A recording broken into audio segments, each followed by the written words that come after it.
పెద్దగా పని అయిపోగానే చిన్నగా అయ్యేది ఏంటిది? రబ్బర్. Yes rubber. ఎలా? కాదు, రబ్బర్ కాదు. కాదు, అర్థం కాదు. అది ఆటోమేటిక్ లూజ్ అవుతుంది రబ్బర్ అనేది. కొంచెం మళ్ళీ రిపీట్ చేయండి. పని ఉన్నప్పుడు పెద్దగా, పని అవ్వగానే చిన్నగా అయ్యేది ఏంటి? I don't know bro. Think చేయొచ్చు కదా కొంచెమైనా. అంటే నేను ఆ క్వశ్చన్ అడగంగానే మీ మైండ్లో వచ్చిన థాట్ ఏంటి? ఫస్ట్ థాట్ రబ్బరే. అదే చెప్పాను నేను. రబ్బర్ కాదు కదా. ఇంకా థింక్ చేయండి, ఏం థింకింగ్ వస్తుంది? అంటే మీ మైండ్ ఎంత షార్ప్ ఉందో తెలియాలి కదా.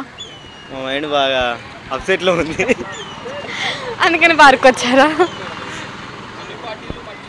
ఆన్సర్ ఏంటి? Second question answer. Hi friends, question చూస్తే మాత్రం డబుల్ మీనింగ్లో ఉంది, కానీ అలా తప్పుడు క్వశ్చన్ అయితే కాదు. ఇది మాత్రం చాలామంది ఇళ్ళలో వాడతారు. ఇది మాత్రం కరెంట్ లేనప్పుడు మాత్రమే యూజ్ చేస్తారు. అదేంటో కామెంట్ రూపంలో పెట్టండి. నచ్చితే లైక్